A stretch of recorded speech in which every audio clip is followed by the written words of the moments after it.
नमस्कार दोस्तों, एक बार फिर से स्वागत है आपका आपके YouTube चैनल ज्ञानी जीवन में। तो दोस्तों, जैसा कि इसके पिछले वीडियो में हमने एंजियोस्पर्म का ही टैक्सोनॉमी एंड मॉर्फोलॉजी कंप्लीट किया था मैराथन क्लास के थ्रू, और अब तक हमने जिम्नोस्पर्म, टेडोफाइटा, ब्रायोफाइटा, शैवाल, लाइकेन, कवक, जीवाणु, विषाणु वर्गीकरण सब के सब मैराथन क्लास कंप्लीट कर चुके हैं। और इस वीडियो के माध्यम से हम एंजियोस्पर्म का एनाटॉमी पूरा मैराथन क्लास के थ्रू कंप्लीट करेंगे। तो डियर स्टूडेंट, अगर अभी तक आपने हमारे चैनल को सब्सक्राइब नहीं किया है तो प्लीज़ सब्सक्राइब कर ले एंड बेल आइकन को प्रेस कर दे ताकि आने वाली वीडियो का नोटिफिकेशन आपको मिल सके। जैसा कि विदित हो आपको कि 7 तारीख को इसका पेपर होने वाला है, तो बहुत तेज़ी से मैराथन क्लास के थ्रू ही वीडियो कंप्लीट कर पाएंगे और पूरे धैर्यपूर्वक आपको जो है वीडियो को कंप्लीट देखना होगा अगर चाहते हैं, क्योंकि इस वीडियो के माध्यम से और प्रत्येक वीडियो के माध्यम से हम बिल्कुल सिलेक्टेड क्वेश्चन लेकर आए हैं और इसमें से क्वेश्चन 100% आपको देखने को मिलेंगे। तो चलिए बिना समय गंवाए सीधा क्वेश्चन पर चलते हैं। क्वेश्चन नंबर 1 देखिएगा। क्वेश्चन क्या है? क्वेश्चन है, एक द्विबीजपत्री तने के वैस्कुलर बंडल निम्न से बने होते हैं। A vascular bundle of dicot stem consist of, तो इसका जो राइट आंसर होगा ऑप्शन नंबर डी, उपर्युक्त सभी से, मीन टू से कि xylem or wood, phloem or bast, cambium, all of the above. तो राइट आंसर क्या होगा? All of the above.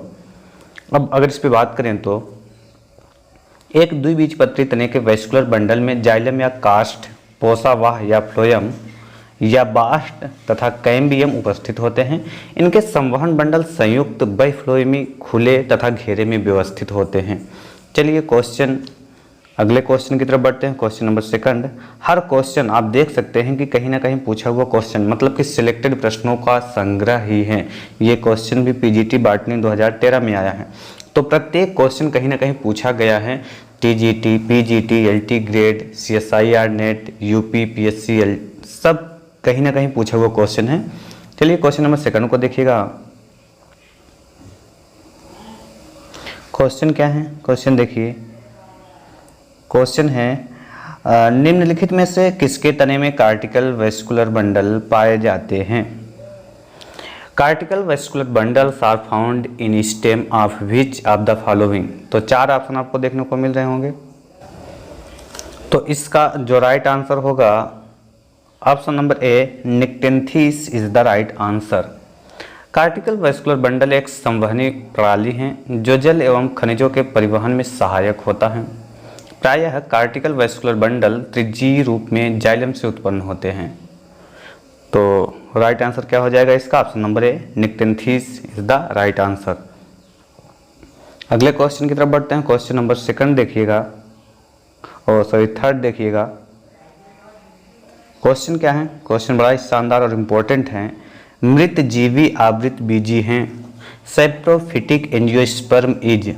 तो राइट आंसर क्या होगा? Option number A, Monotropa is the right answer. Monotropa में chlorophyll का अभाव होता है जिससे यह अपना भोजन बनाने में असमर्थ होता है। यह मृतोपजीवी आवृत बीजी पौधा है। इसकी जड़ प्रणाली भूमि में उपस्थित कार्बनिक मृत पदार्थों से आवश्यक पोषक पदार्थों का अवशोषण करती हैं। चलिए क्वेश्चन नंबर 4 की तरफ बढ़ते हैं। क्वेश्चन क्या है देखिएगा। क्वेश्चन है, पर मध्योतक अभिन्नित होता है। Mesophylls are not differentiated in.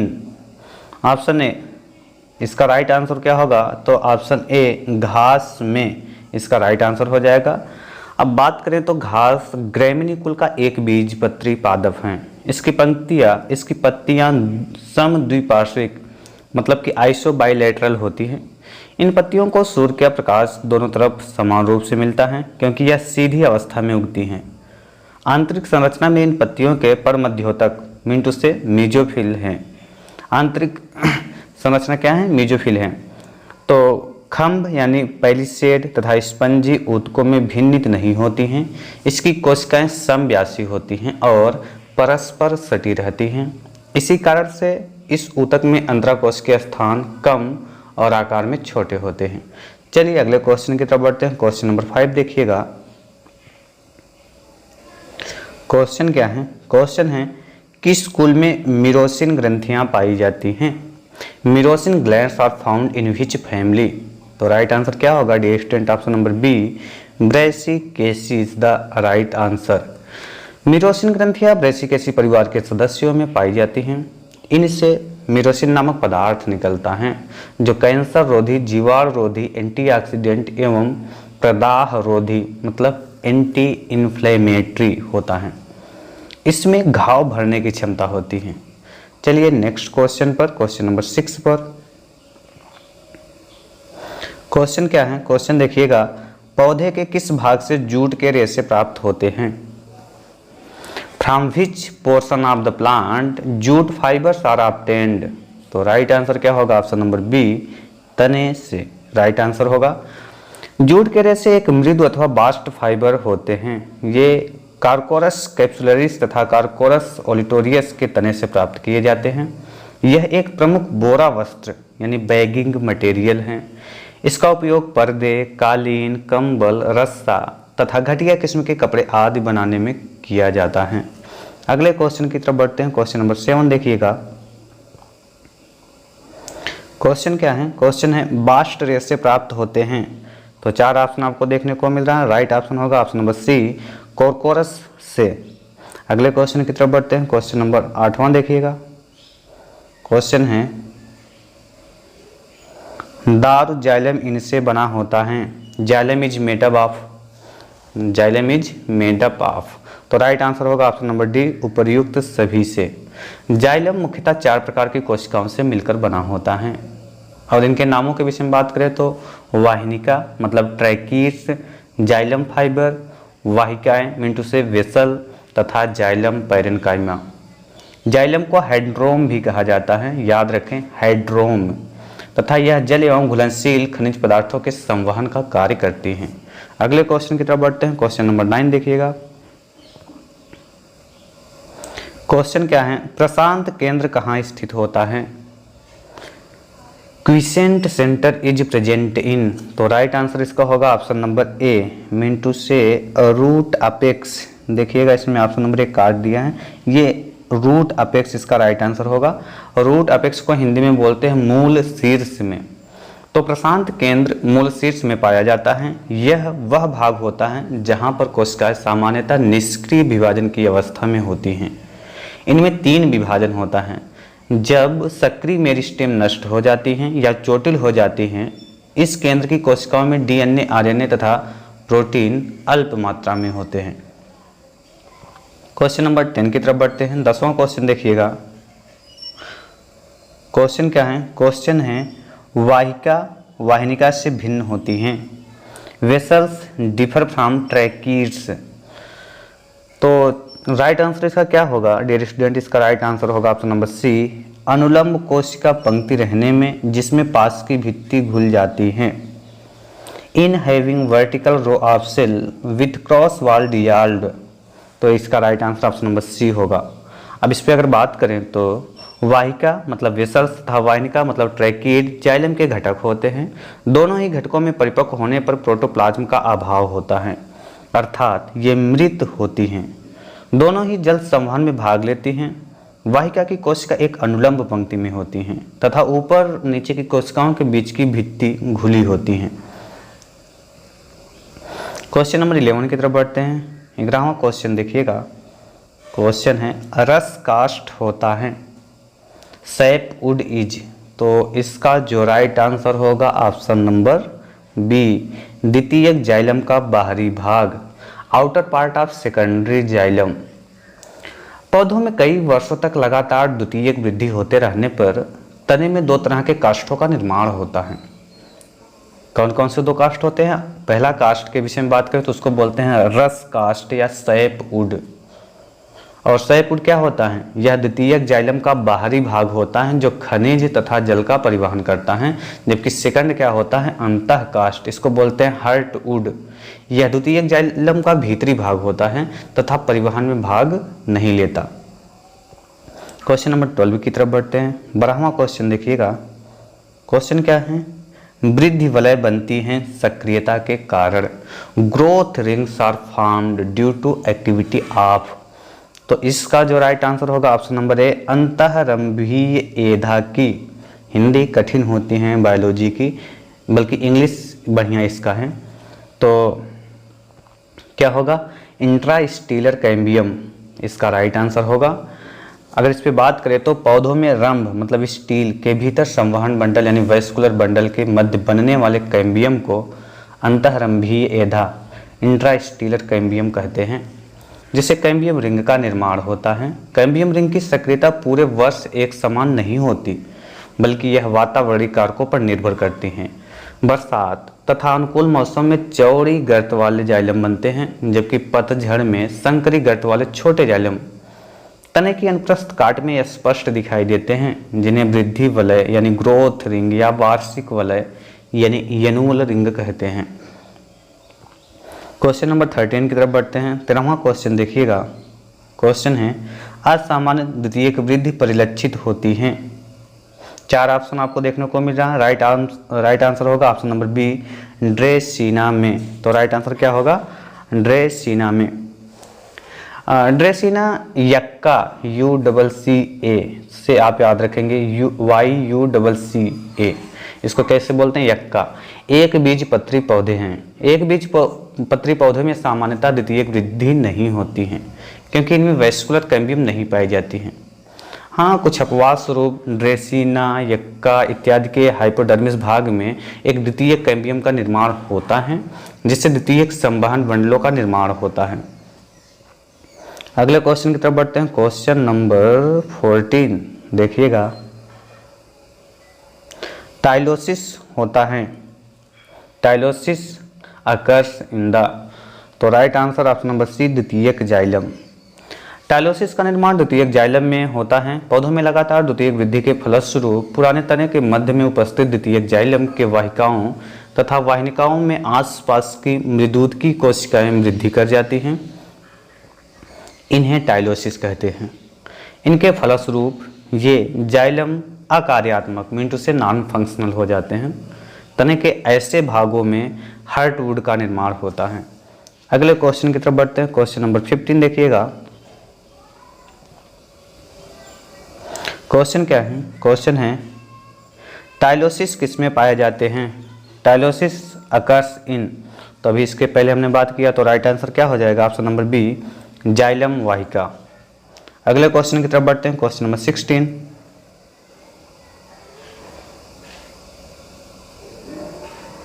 Solva question देखिएगा। क्या है क्वेश्चन, क्वेश्चन है, कार्क कोशिकाएं होती हैं। Cork cells are. तो 4 ऑप्शन आपको देखने को मिल रहा है। राइट आंसर इसका जो होगा ऑप्शन नंबर डी, कैसी होती हैं, मृत होती हैं, मीन टू से डेड होती हैं। कार्क का निर्माण पौधों में द्वितीयक वृद्धि के फलस्वरूप कार्क कैम्बियम से होता है। कार्क कोशिकाएं मृत होती हैं। प्रारंभिक अवस्था में ये कोशिकाएं आयताकार होती हैं, परंतु बाद में दीर्घीकृत हो जाती हैं। ये पृथक होती हैं। चलिए अगले क्वेश्चन की तरफ बढ़ते हैं। Question number 17।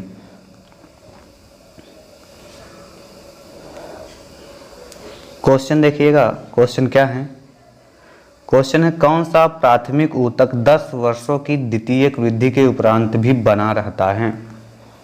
बड़ा ही शानदार क्वेश्चन है।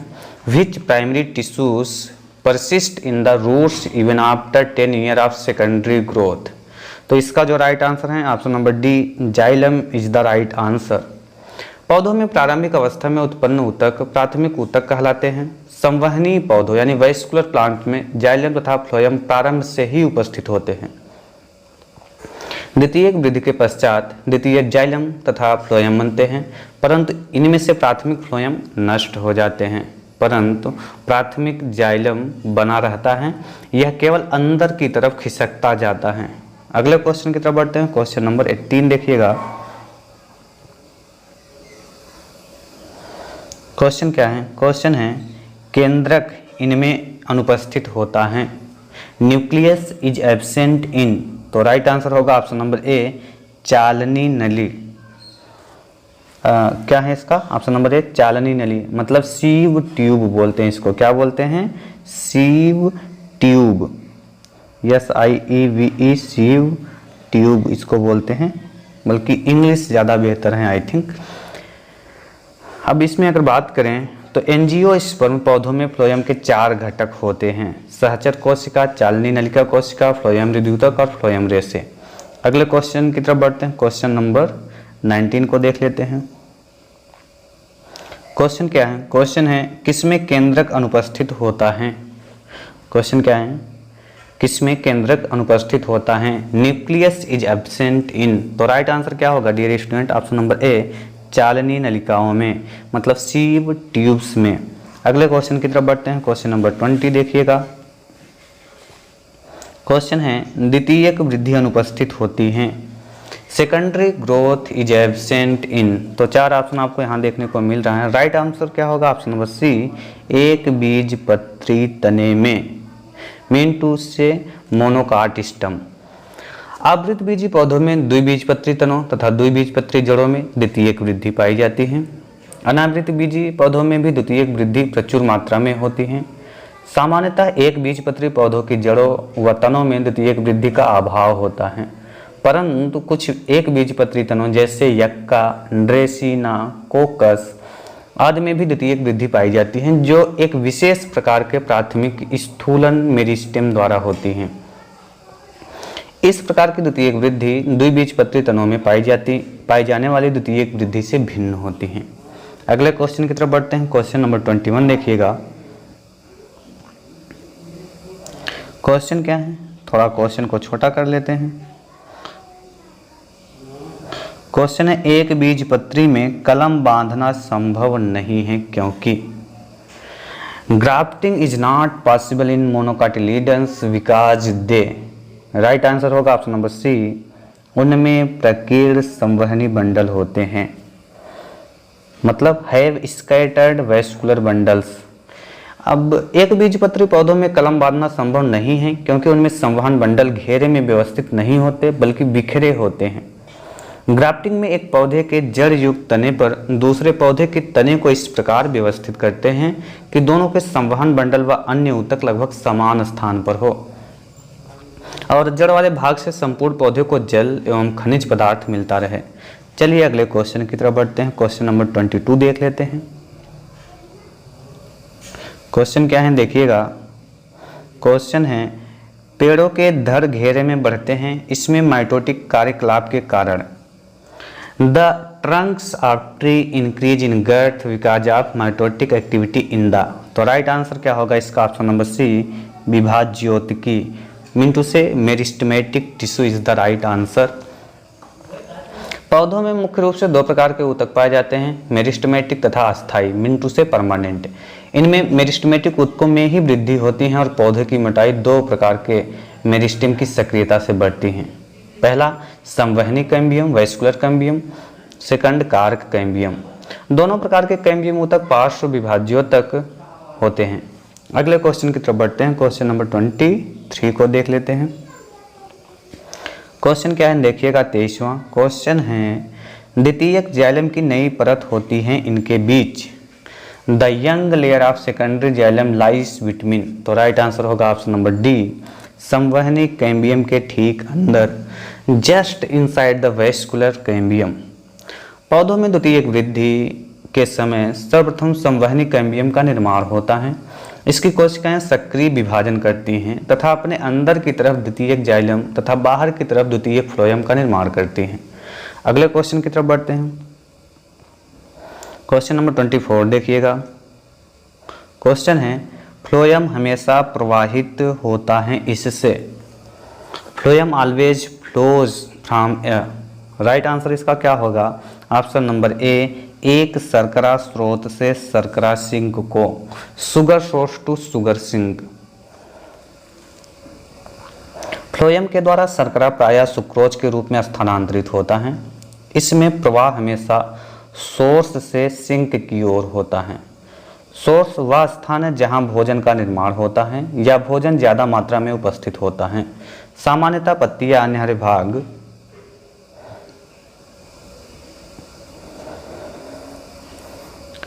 जहां प्रकाश संश्लेषण होता है स्रोत की तरह कार्य करते हैं, परंतु पत्तियों के गिर जाने पर खाद्य का संचय करने वाले स्थान जैसे जड़ या पुराने तने स्रोत की तरह कार्य करने लगते हैं।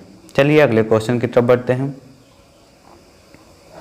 क्वेश्चन नंबर 25 क्या है? क्वेश्चन नंबर 25 है, फ्लोएम के द्वारा शुगर का कौन सा रूप स्थानांतरित होता है? फ्लोएम के द्वारा शुगर का कौन सा रूप स्थानांतरित होता है? Which form of sugar is transported through phloem? तो राइट आंसर होगा ऑप्शन नंबर सी, सुक्रोज। अगले क्वेश्चन की तरफ बढ़ते हैं। क्वेश्चन नंबर 26 को देखिएगा। विगलन परत बनता है इसके द्वारा। वैसे विलगन होना चाहिए था, फर्क नहीं पड़ता, दोनों सही है। The abscission layer is formed by, तो राइट आंसर इसका ऑप्शन नंबर डी होगा, पैरेनकाइमी कोशिकाएं, पैरेनकाइमेटस सेल्स। पौधों में पत्ती, पुष्प तथा अन्य भागों के प्राकृतिक रूप से पौधे से गिर जाने की प्रक्रिया विलगन एब्सिशन कहलाती है। जहाँ से ये भाग पत्ती, पुष्प इत्यादि गिरते हैं उस स्थान पर दो परतें बनती हैं। एक एब्सिशन लेयर बनता है जिसका निर्माण पैरेनकाइमेटस कोशिकाओं से होता है, और सेकंड क्या बनता है? प्रोटेक्टिव लेयर बनता है जिसका निर्माण कार्क कोशिकाओं के द्वारा होता है। क्वेश्चन नंबर 27 की तरफ बढ़ते हैं। 27वां क्वेश्चन देखिएगा। क्वेश्चन है, द्वितीयक वलकुट की कोशिकाएं होती हैं। The cells of secondary cortex are, तो राइट आंसर होगा इसका ऑप्शन नंबर बी, मृदुतकी। क्या होगा? ऑप्शन नंबर बी, मृदुतकी, मीन से पैरेनकाइमेटस। द्वितीयक वृद्धि करने वाले पौधे के तने में एक कार्क कैम्बियम या फेलोजेन का निर्माण होता है जो कि विभाज्योत ऊतकों का बना होता है। फेलोजेन अपने दोनों ओर कोशिकाओं का निर्माण करते हैं। इसके बाहर की ओर कार्क या फेलम का निर्माण होता है तथा इसके अंदर की तरफ द्वितीयक वलकुट या फेलोडर्म का निर्माण होता है। द्वितीयक वलकुट मृदुतकीय कोशिकाओं का बना होता है। चलिए अगले क्वेश्चन की तरफ बढ़ते हैं। क्वेश्चन नंबर 28 देखिएगा। क्वेश्चन क्या है? क्वेश्चन है, एल्ब्यूमिनस कोशिकाएं उपस्थित होती हैं। The albuminous cell occurs in, तो राइट आंसर उसका ऑप्शन नंबर डी, अनावृत बीजी में, मीन टू से जिम्नोस्पर्म में। नॉन फ्लावरिंग पौधों में फ्लोएम में कंपेनियन कोशिकाओं का अभाव होता है, बल्कि इसके स्थान पर रूपांतरित मृदुतकीय कोशिकाएं होती हैं जिन्हें एल्ब्यूमिनस कोशिकाएं कहते हैं। तो राइट आंसर इसका क्या हो जाएगा? अनावृत बीजी यानी जिम्नोस्पर्म्स में। अगले क्वेश्चन की तरफ बढ़ते हैं। क्वेश्चन नंबर 29 को देख लेते हैं। परिचर्म में होता है। पेरिडर्म इंक्लूड्स, राइट आंसर इसका होगा option number D, cork cambium, cork और द्वितीयक cortex. Cork cambium, cork and secondary cortex is the right answer. पौधों में परिचर्म का निर्माण द्वितीयक वृद्धि यानी सेकेंडरी ग्रोथ के फलस्वरूप होता है। पेरिडर्म में 3 प्रकार के ऊतक होते हैं। कौन कौन से 3 होते हैं? पहला फेलोजन या कार्क कैम्बियम, कहाँ होता है? बीच में। दूसरा फेलम या कार्क, कहाँ होता है? बाहर की तरफ। तीसरा फेलोडर्म या द्वितीयक कार्टेक्स, कहाँ होता है? अंदर की तरफ। अगले क्वेश्चन की तरफ बढ़ते हैं। क्वेश्चन नंबर 30 को देख लेते हैं। 30वां क्वेश्चन क्या है? कार्क की जल के लिए अपारगम्य प्रकृति निम्न में से किसके निक्षेपण के कारण होती है? किसके निक्षेपण के कारण होती है? Impervious nature of cork for water is due to deposition of which chemical, right answer इसका होगा option number B, suberin is the right answer. Cork की जल के लिए अपारगम्य प्रकृति सुबेरिन के निक्षेपण के कारण होता है। सुबेरिन कार्क की कोसा भित्ति पर पाया जाता है। यह वसा पदार्थों का बना होता है तथा क्यूटिन से मिलता जुलता है। क्वेश्चन नंबर 31 की तरफ बढ़ते हैं। क्वेश्चन देखिएगा। क्वेश्चन है, निम्न में से वह कौन सा एक ऊतक है जो मुड़ने तथा हिलने डुलने के प्रति तनन शक्ति प्रदान करता है? Which one of the following tissue provides tensile strength against bending and swaying? तो राइट आंसर होगा इसका ऑप्शन नंबर बी, स्थूल कोर ऊतक, मिंटू से क्या? कोलेन काइमा। क्या हो जाएगा? कोलेन काइमा।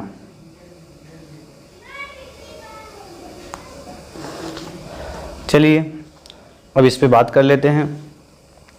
पौधों में स्थूल कोरोतक यानी कोलन काइमा तथा दृढ़ोतक यानी स्क्लेरन काइमा दोनों यांत्रिक ऊतक होते हैं। इनमें स्थूल कोरोतक का प्रमुख कार्य पौधे को तनन शक्ति प्रदान करना है। ताकि पौधे के भाग मुड़ने तथा हिलते डुलते समय सुरक्षित रहें। जबकि दृढ़ता का प्रमुख कार्य पौधों को दृढ़ता प्रदान करना होता है, जिससे पौधा मजबूत होता है। क्वेश्चन नंबर 32 की तरफ बढ़ते हैं।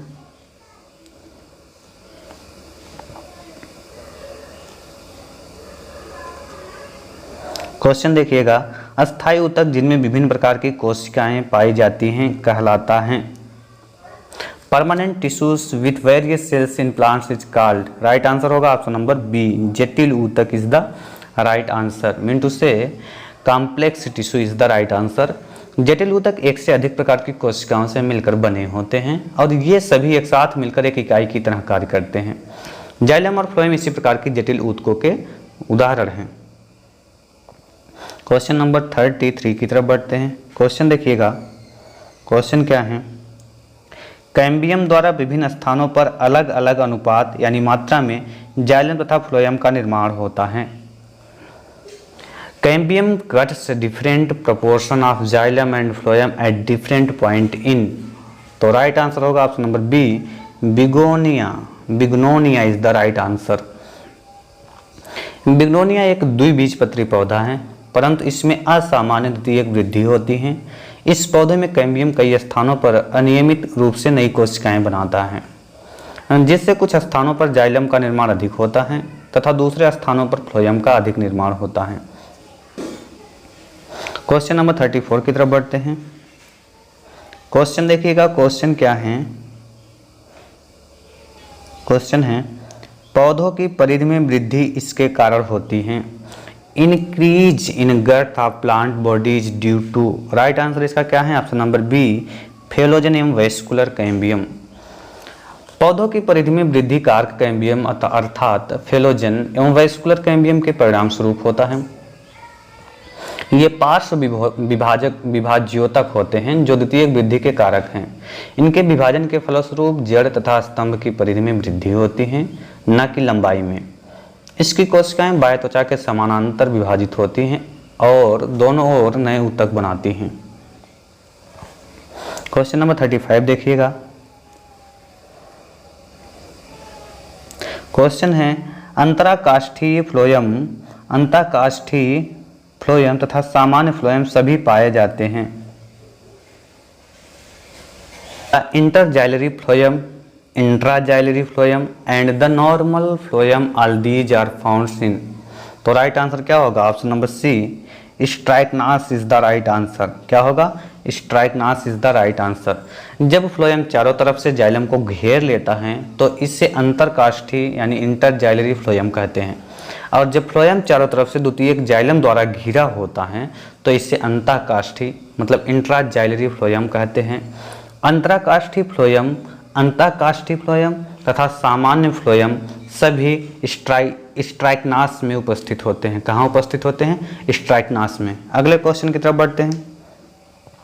क्वेश्चन नंबर 36 देखिएगा। क्वेश्चन क्या है, क्वेश्चन है अंतःकाष्ठीय फ्लोएम किसके तने में उपस्थित होता है। तो राइट आंसर देखें, इससे पहले इंग्लिश वर्जन देखते हैं। क्या है, intraxylary phloem is present in the stem of. Right answer option number D, Strychnos is the right answer. अगले क्वेश्चन की तरफ बढ़ते हैं। क्वेश्चन नंबर 37 देखिएगा। क्वेश्चन क्या है, व्यावसायिक जूट के रेशे किससे प्राप्त होते हैं। The commercial jute fibres are obtained from. तो right answer option number C, phloem fibre is the right answer. व्यावसायिक जूट के रेशे कोरकोरस की दो जातियों यथा कोरकोरस कैप्सुलरिस तथा कोरकोरस ओलिटोरियस से प्राप्त किए जाते हैं। यह बास्ट फाइबर श्रेणी के अंतर्गत आता है। इसके रेशे बास्ट अर्थात फ्लोएम से प्राप्त किए जाते हैं। उपयोगिता की दृष्टि से विभिन्न प्राकृतिक रेशों में कपास के बाद दूसरा स्थान जूट का है। अगले क्वेश्चन की तरफ बढ़ते हैं। क्वेश्चन 38 देखिएगा। क्वेश्चन है किसी ऊतक में वियुक्त कोशिकाओं के रूप में पाए जाने वाले शाखित दृढ़ोतक कहलाते हैं। Branched sclerenchyma occurring as isolated cells scattered in any tissue are called. तो राइट आंसर इसका होगा ऑप्शन नंबर ए, पोषवाह रूपरेशें लिब्रिफॉर्म फाइबर्स। पोषवाह रूपरेशे यानी लिब्रिफॉर्म फाइबर्स एक प्रकार के शाखित दृढ़ोतक होते हैं। ये स्क्लेरेनकाइमेटस फाइबर के एक प्रकार होते हैं जो मुख्य रूप से काष्ठीय द्विबीजपत्री पौधों में पाए जाते हैं। क्वेश्चन नंबर 39 को देखते हैं। क्वेश्चन क्या है? क्वेश्चन है ट्यूनिका कार्पसवाद किसने प्रतिपादित किया? The tunica corpus theory was proposed by. तो right answer option number D, Smith is the right answer. Tunica कार्पसवाद स्मिथ 1924 द्वारा प्रस्तावित किया गया। इनके अनुसार आवृत बीजों का प्ररोह शीर्ष 200 स्पष्ट क्षेत्रों ट्यूनिका व कार्पस का बना होता है। क्वेश्चन नंबर 40 की तरफ बढ़ते हैं। क्वेश्चन देखिएगा। क्वेश्चन है लेप्टोम शब्द हैबरलैंड द्वारा खोजा गया किसके समानार्थक हैं? लेप्टोम कॉइन्ड बाय किसके? Haberlandt is synonyms with. Option number A is the right answer, phloem. Leptome शब्द जो हैबरलैंड द्वारा खोजा गया है फ्लोएम के समानार्थक है। ये फ्लोएम के वे भाग होते हैं जो पौधों में मुख्यतः भोज्य पदार्थों के परिवहन की क्रिया संपादित करते हैं। क्वेश्चन नंबर 41 की तरफ बढ़ते हैं। क्वेश्चन देखिएगा। क्वेश्चन है निम्न में से कौन सा सबसे सशक्त मैकेनिकल टिश्यू होता है? बढ़िया क्वेश्चन है।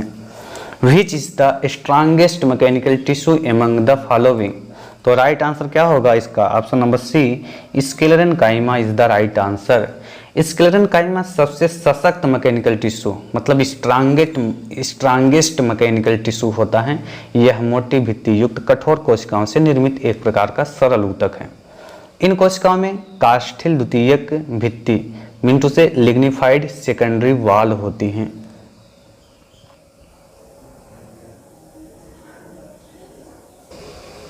चलिए अगले क्वेश्चन की तरफ बढ़ते हैं। क्वेश्चन नंबर 42 देखिएगा। क्वेश्चन क्या है? क्वेश्चन है वायु ऊतक किन पौधों में मुख्यतः पाए जाते हैं? Aerenchyma is mainly found in. तो राइट आंसर इसका होगा ऑप्शन नंबर ए, जलोदभिद hydrophytes is the right answer. ऐसे मृदूतक जिनमें अंतराकोश के अवकाश सबसे अधिक विकसित होते हैं वायुतक या एरेनकाइमा कहलाते हैं। ये मुख्यतः जलोदभिद पौधों में पाए जाते हैं। ये पौधों को उत्प्लावकता प्रदान करते हैं। अगले क्वेश्चन की तरफ बढ़ते हैं। क्वेश्चन नंबर 43 को देख लेते हैं। क्वेश्चन क्या है? निम्नलिखित में से किसमें एरेनकाइमा बहुतायत में मिलता है? तो aerenchyma is very extensive in which of the following? Right answer क्या होगा? ऑप्शन नंबर बी, जलोदभिद इज द राइट आंसर। अगले क्वेश्चन की तरफ बढ़ते हैं। क्वेश्चन नंबर 44 देखिएगा। क्वेश्चन है मृदूतक जिनमें बड़ी रिक्तिकाएं हो कहलाती हैं। Parenchyma tissue with large vacuoles are called. तो राइट आंसर क्या होगा इसका? ऑप्शन नंबर सी, वायुतक इज द राइट आंसर। अगले क्वेश्चन की तरफ बढ़ते हैं। क्वेश्चन नंबर 45 को देख लेते हैं।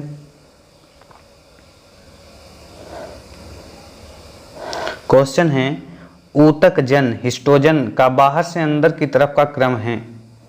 The sequence of arrangement of histogen from outside to inside. Answer क्या होगा?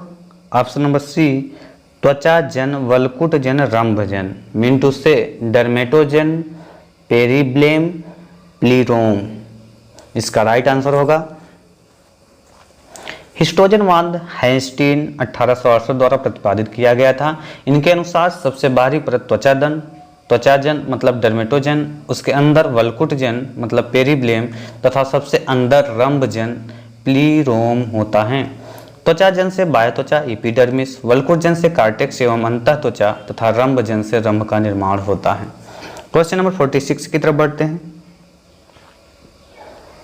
क्वेश्चन देखिएगा। क्वेश्चन क्या है? स्टोमेटा में जब सहायक कोशिकाएं अनुपस्थित होती हैं तो उसे कहते हैं। In stomata where subsidiary cells are absent in. Right answer इसका ऑप्शन नंबर बी क्या है, इसका राइट आंसर होगा anomocytic is the right answer. क्या होगा, जब रंध्र में आकृति के आधार पर विभेदित सहायक कोशिकाएं अनुपस्थित होती हैं तो उसे एनोमोसिटिक कहा जाता है। अगले क्वेश्चन की तरफ बढ़ते हैं। क्वेश्चन नंबर 47 देखिएगा।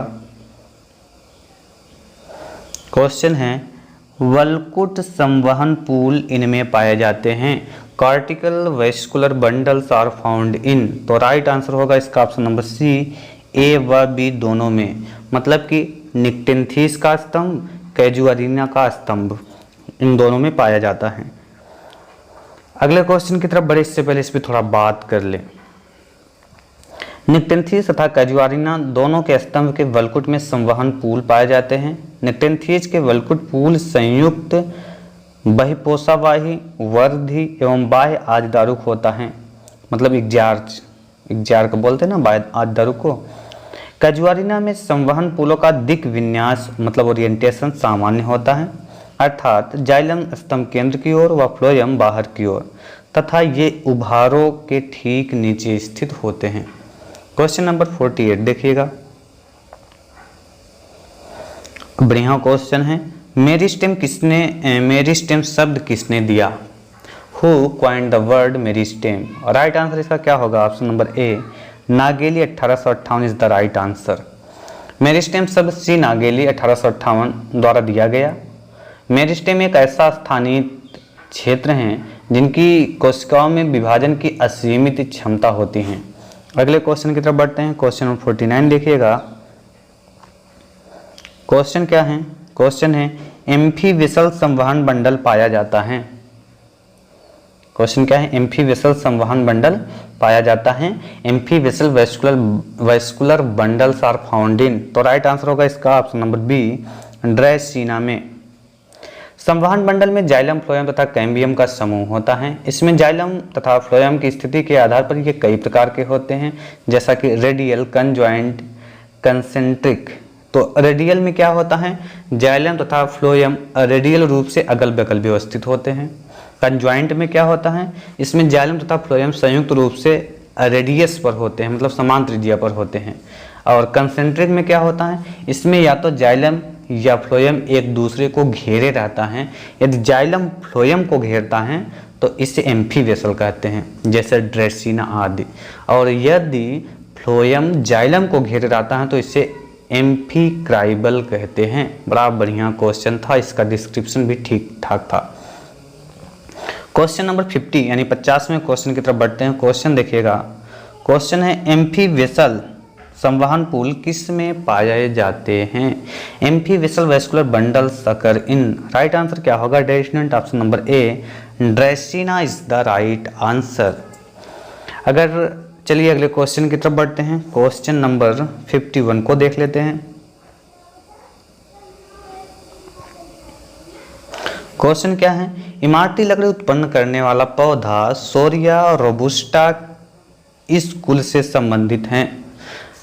The timber yielding plant Shorea robusta belong to the family, तो राइट आंसर क्या होगा? Option number D, Dipterocarpaceae is the right answer. इमारती लकड़ी उत्पन्न करने वाला पौधा सोरिया रोबुस्टा डिप्टेरोकार्पेसी कुल से संबंधित है। इसे साल या साखू कहते हैं, जो द्विबीजपत्री बहुवर्षीय वृक्ष हैं। इसकी लकड़ी बहुत ही कठोर, भारी, मजबूत तथा भूरे रंग की होती हैं। इसे संस्कृत में अग्निवल्लभा, अश्वकर्ण या अश्वकर्णिका कहते हैं। साल की काष्ठ का उपयोग सेतु निर्माण, रेलवे स्लीपर, नाव, बैलगाड़ियों के पहिए का फर्श, हल आदि बनाने में भी किया जाता है। अगले क्वेश्चन की तरफ बढ़ते हैं। Question number 52। क्वेश्चन क्या है? क्वेश्चन देखिएगा। व्यावसायिक कार्क किससे प्राप्त होते हैं? The commercial cork is obtained from, तो राइट आंसर इसका होगा option number C, oak is the right answer. व्यावसायिक कार्क फेलोजन से व्युत्पन्न होते हैं। ये ओक से प्राप्त होते हैं। इसका वानस्पतिक नाम है क्वेरकस सुबर। बोतलों में लगाने वाली कार्क इसी वृक्ष से बनती हैं। बोतलों में लगने वाली कार्क कहाँ से बनती हैं? इसी वृक्ष से बनती हैं। चलिए अगले क्वेश्चन की तरफ बढ़ते हैं। क्वेश्चन नंबर 53 को देख लेते हैं। क्वेश्चन क्या है? क्वेश्चन देखिएगा, व्यापारिक कारक उत्पन्न होती हैं। कारक of commerce is derived from, तो राइट आंसर होगा इसका ऑप्शन नंबर ए, फेलोजेन से इसका राइट आंसर होगा। अगले क्वेश्चन की तरफ बढ़ते हैं। क्वेश्चन नंबर 54 देखिएगा। क्वेश्चन क्या है? क्वेश्चन है वेलामेन एवं स्पंजी ऊतक पाए जाते हैं। Velamen and spongy tissues are present in, right answer इसका क्या होगा? ऑप्शन नंबर सी, अधिपादपीय मूल में। इसको अंग्रेजी में क्या बोलते हैं? Epiphytic root is the right answer. अधिपादपीय मूल एपिफाइटिक रूट में विशेष प्रकार के स्पंजी ऊतक पाए जाते हैं जिन्हें वेलामेन ऊतक कहते हैं। इन ऊतकों में छोटे छोटे छिद्र होते हैं जो वायुमंडल की आर्द्रता को अवशोषित करते हैं। ये जड़ें हवा में लटकती रहती हैं जिन्हें वायवीय जड़ें कहते हैं। विभिन्न प्रकार के आर्किड्स में इस प्रकार की जड़ें पाई जाती हैं। चलिए अगले क्वेश्चन की तरफ बढ़ते हैं। क्वेश्चन नंबर 55 को देख लेते हैं। क्वेश्चन क्या है? क्वेश्चन है, इनमें से कौन सा पौधा वातावरणीय जल को शोषित कर सकता है? Which one of these plants can absorb atmospheric water? तो राइट आंसर क्या होगा dear student? Option number D, orchid is the right answer. अगले क्वेश्चन की तरफ बढ़ते हैं। क्वेश्चन नंबर 56 को देखिएगा। क्वेश्चन नंबर 56 है, वेलामेन ऊतक इसमें पाए जाते हैं। तो राइट आंसर क्या होगा? Velamen tissues is found in, तो राइट आंसर होगा ऑप्शन नंबर सी, आर्किड्स के वायवीय जड़ों में। अगले क्वेश्चन की तरफ बढ़ते हैं। क्वेश्चन नंबर 57 देखिएगा। And last but not least, question क्या है? 57 है, 57 जड़ें किस आधार पर अपस्थानिक होते हैं? क्वेश्चन नंबर 57 क्या है? जड़ें किस आधार पर अपस्थानिक होती हैं? Roots are adventitious depending upon their, right answer होगा इसका ऑप्शन नंबर बी, उत्पत्ति के स्थान के आधार पर। अपस्थानिक जड़ें बीज के रेडिकल से उत्पन्न नहीं होती। रेडिकल से निकलने वाली जड़ों के नष्ट होने के पश्चात पौधे के किसी अन्य भाग से निकलने वाली जड़ें अपस्थानिक जड़ें कहलाती हैं। यदि ऐसे जड़ें तने के आधार से निकलती हैं तो रेशेदार जड़ें कहलाती हैं। मूसला जड़ बीज के अंकुरण के पश्चात मूलांकुर से निकलती हैं। एंड फाइनल क्वेश्चन, लास्ट का, बिल्कुल लास्ट का क्वेश्चन 58वां देखिएगा। इस क्वेश्चन का राइट आंसर क्या होगा? कमेंट में जरूर लिखें। क्वेश्चन है, कैस्पेरियन स्ट्रिप में होता है। कैस्पेरियन स्ट्रिप में होता है, क्या क्वेश्चन है? कैस्पेरियन स्ट्रिप कंटेन, तो चलिए इसका राइट आंसर हम बता देते हैं। तो इसका राइट आंसर होगा option number C, suberin is the right answer. अंतःत्वचा संवहन ऊतक को कार्टेक्स से पृथक करने वाली परत होती हैं जो सभी जड़ों में पाई जाती हैं। इसकी कोशिकाएं जीवित होती हैं जिनके स्पर्श रेखीय भित्तियों पर कैस्पेरियन स्ट्रिप पाई जाती हैं। कैस्पेरियन स्ट्रिप या कैस्पेरी पट्टियों की उपस्थिति अंतःत्वचा का लाक्षणिक गुण है। इन पट्टियों में प्रायः सुबेरिन होता है। तो डियर स्टूडेंट, अगर वीडियो आपको लगा हो कि एकदम सिलेक्टेड क्वेश्चन लेकर आए हैं तो प्लीज़ वीडियो को लाइक कर दें और अपने दोस्तों में भी शेयर कर दें। और अभी तक अगर आपने हमारे YouTube चैनल को सब्सक्राइब नहीं किया है तो प्लीज़ सब्सक्राइब करें। Thanks for watching. मिलते हैं नेक्स्ट मैराथन क्लास में, और हो सकता है कि बहुत तेज़ी से एक दिन में कई 1-2 मैराथन क्लास साथ में ही आए। Thanks for watching. मिलते हैं नेक्स्ट वीडियो में।